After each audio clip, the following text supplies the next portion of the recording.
It's your girl Nika B, a part of the Burke family. I want to make a video today talking about when is it okay for you to give up.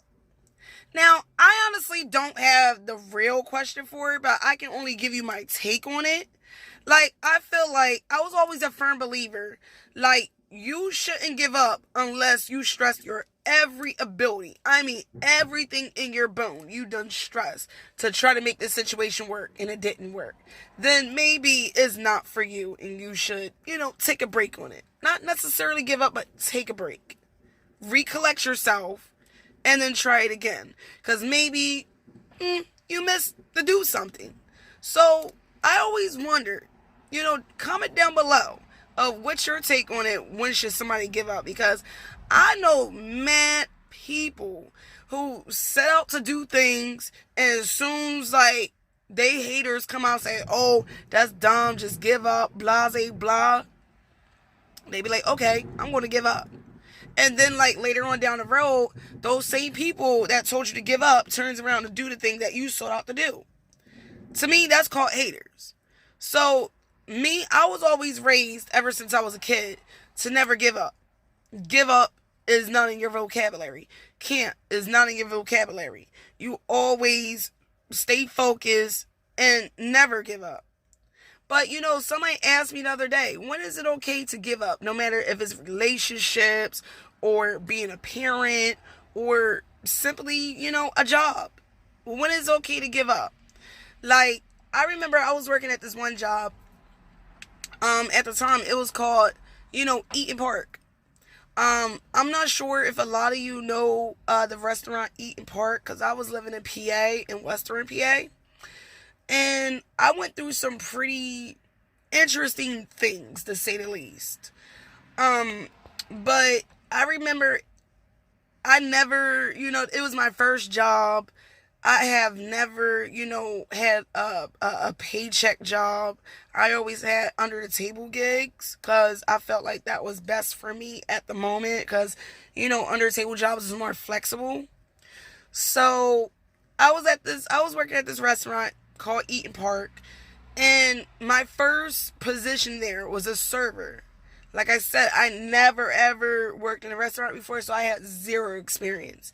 And how you got to go through the application process, get hired, then you go through the month of training, and then once you go through the month of training, they give you the walkout and how stuff is ran and stuff like that, which is also part of the training, orientation and stuff like that.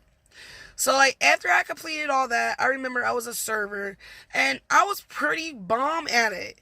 And it was this one lady, she had 3 kids, and I don't know if she was having a bad day or whatever the case may be, but she was just nasty. I have never saw somebody coming in the restaurant with the attitude that she had. Just nasty, just negative all around her. But her kids was really nice and gentle, and he was cute. You know how little kids usually are. So, I take the lady drink order first. I bring out her drinks. Then with an attitude, she's like, oh, I would like the clam chowder soup, and oh, I want white crackers on the side, with the salt. And I was like, you mean sardine crackers? She was like, no, soup crackers. I was like, well, ma'am, the only crackers we have is, sardine crackers. So she caught an attitude with me off of that. So I asked my manager, is there any other kind of crackers we offer? My manager was like, no, we only have sardine crackers. So I went back to the lady and I was like, we only got sardine crackers. So she was like, fine, I'll take it. Okay, whatever. So then I was like, anything else, ma'am? She was like, yeah, I would like 3 chicken finger kids meals for the children. And don't you have Smiley cookies? I said, well, yes. Our Smiley cookies are free for kids under the age of 8. So she was like, well, my son is 9. Now, I'm not a hoarded person. I'm real cool about it. I was like, well, I'll just pretend that he's 8 so he can get a free cookie so you don't have to pay for it. So she was like, fine. Now, I'm not sure, and I'm not going to just come to that assumption and assume. I'm not sure if the lady had it out against me because my color, my skin, because I was in a predominant white small town. So, but I didn't want to think like that because it's negativity. I wanted to stay positive, smiles, feel good about myself. So, push come to shove, I bring her food out. Next thing I know, like not even 15 minutes later, she's like yelling for my manager. I'm like, okay, is there a problem? She was like, yeah, it's some hair in my food. And I'm like, well, ma'am, I apologize, but may I see it? And when I saw it, it was hair in her food, but the hair was blonde. And at the time, the lady had blonde hair. So she's like screaming in my face, basically borderline about to fight me. And I really had to hold my temper. I really had to hold my composure. Because, I'm from Philadelphia, born and raised. And, when you come out of Philly, a city, and then go to a predominantly white small town, like, you're a completely different person than what they're used to. So I held my composure. I went and got my manager, and I was like, well, the customer's complaining that it's hair in her food. So when the manager asked me, well, what color hair was it? I was like, well, it's blonde. As y'all can tell YouTube, I do not got blonde hair. Nowhere close. This is my natural hair color. I never dyed my hair before. My hair is completely virgin. I don't even relax my hair. Like, it's completely virgin. So, push come to shove, I get grabbed back in the office after they dealt with the customer, gave her free food, plus they gave her a free dessert and sent her on the way. I get grabbed to the office for my manager basically borderline try to fire me for no apparent reason at that. So instead, they was like, well, you're a good worker. You come to work every day. You're never late. You're always nice. You always, run, the tables that you're assigned to run. So how about this? Instead of firing you, we're going to demote you into a host.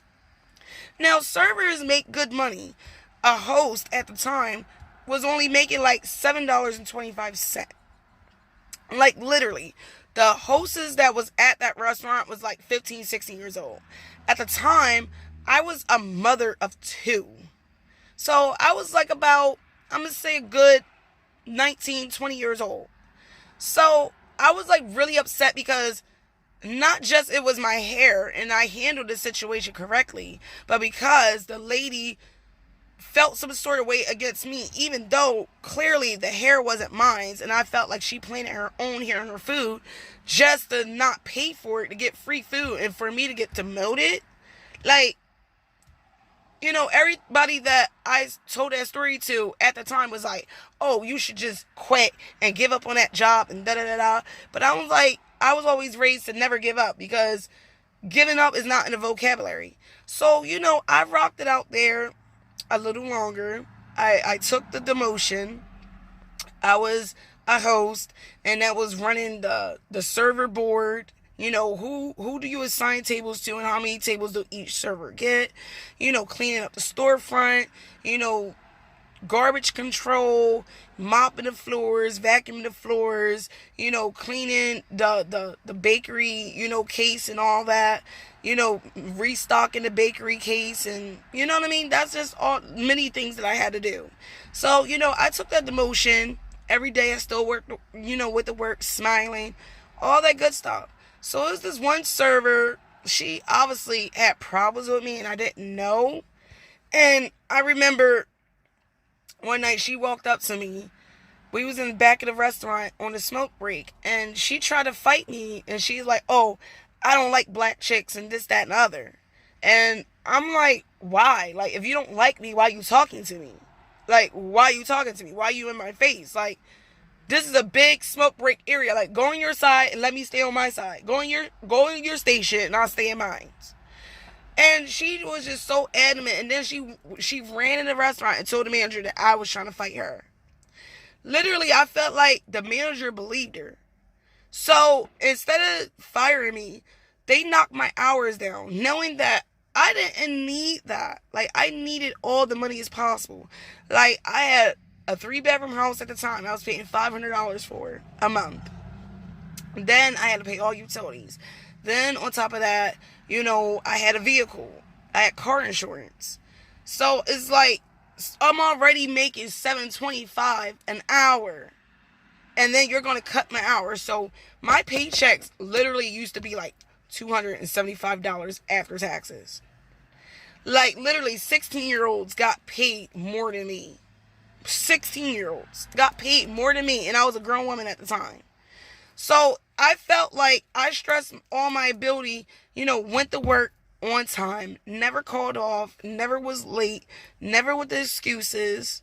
Even when, while I was working there sometime later, my car wound up getting in a wreck, and I was lost in a vehicle.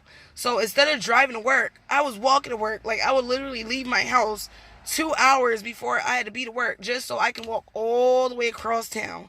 And when I mean across town, I mean like a 2 to 3 mile walk. I used to walk all the way across town just so I can get to work on time. And it's like nothing I did was good enough for this job, because I felt like at the time it was over the color of my skin. Now, like I said, I don't like going to the racial card, but that's just what it was at the time. And this was like I said, I was like about 19, 20, so this was like about 2009, 2010. And one thing about this town that I lived in, it was like they was behind the times, because it's Western PA, so they was like behind the times. Instead of them being modern like other places are, they was like acting like they was back in the 50s. I don't know why. It's just, that's what it was. So, push come to shove, I want to walk to work.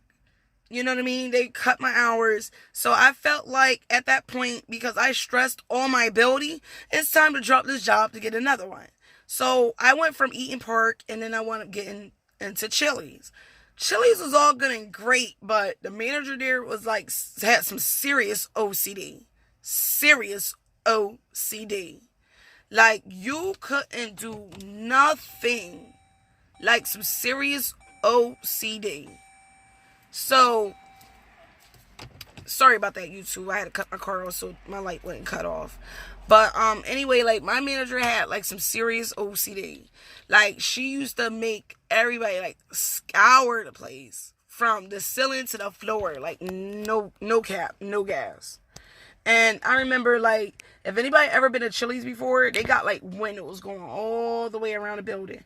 And we had to clean those tall windows from top to bottom, inside out, every morning, every night before we close. So, I remember my first position there was a host. And that's what we had to do. Clean the windows, empty the ashtrays, make sure there's not no cigarette butts outside the restaurant, make sure it wasn't no trash outside the restaurant. We had to clean all the tables, all the seats. We had to clean all the menus. We had to fold kids menus and put the crayons inside the kids menu and all that good stuff. Like, that's all the stuff that we had to do. And, also, we had to also run the server board of who gets what table or whatever. So after I did all that, I remember it was one night, we had a party of 30. And it wasn't even my board that I was running that night. It was another girl's board. Well, that girl asked me, she was like, "Hey, Nika, can you help me set up this table for a party of 30? I was like, "Yeah, sure."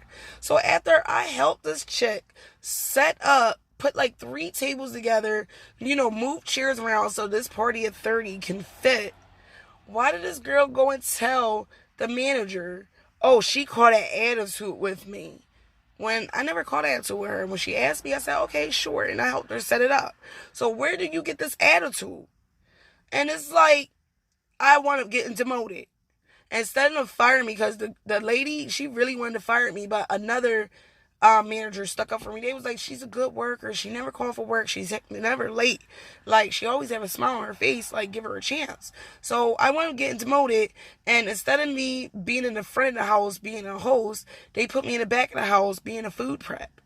So the manager thought for sure that I was going to give up, being a food prep, because one thing about Chili's, you got to be so quick and fast in the kitchen because they're packed every day, all day.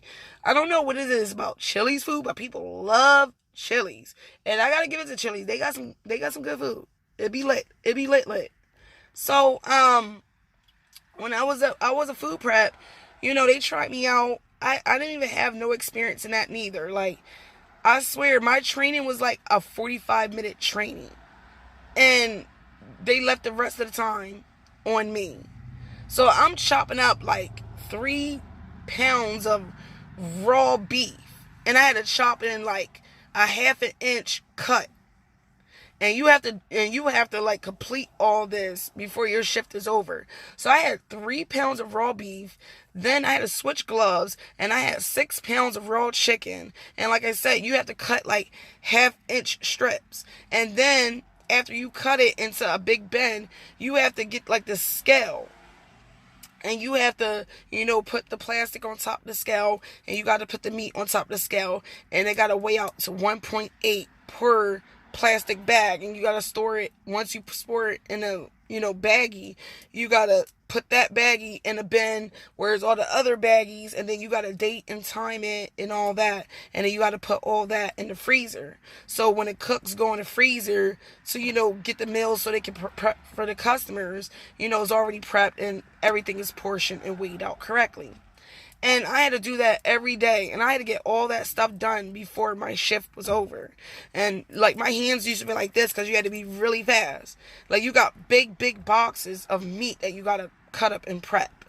And then you got to date it and store it. Then not just meat, you got to do the same thing to vegetables. Like cucumbers had to be like a half of a centimeter. Had to be really, really, really thin. And you got to try not to cut your fingers off. And it was just crazy. And then, like, at the end of your shift, you had to make sure, like, your prep station was all prepped. And, like, even though I was going through a lot at that job, I never gave up. I didn't finally throw in the towel until I got severely injured on the job. Like, this woman made me unload 18-wheeler trucks. Like big boxes of meat by myself. When I'm a little woman, I had no business unloading trucks like a dude. And she knew that. And I wound up having a really bad T-spring in my back. And I had to, leave my job. And I stressed to all my ability to take the demotion, still go to work with a smile on my face to support my family. Sometimes you gotta do what you gotta do. Sometimes, certain people is not in a position to give up. And I feel like even if you are in a position where you good and you can give up, I don't feel like anybody should give up. Because when you give up, I feel like a part of you is being a coward, running away. So if it was up to me, I wouldn't give up. But like I said, drop a comment down below.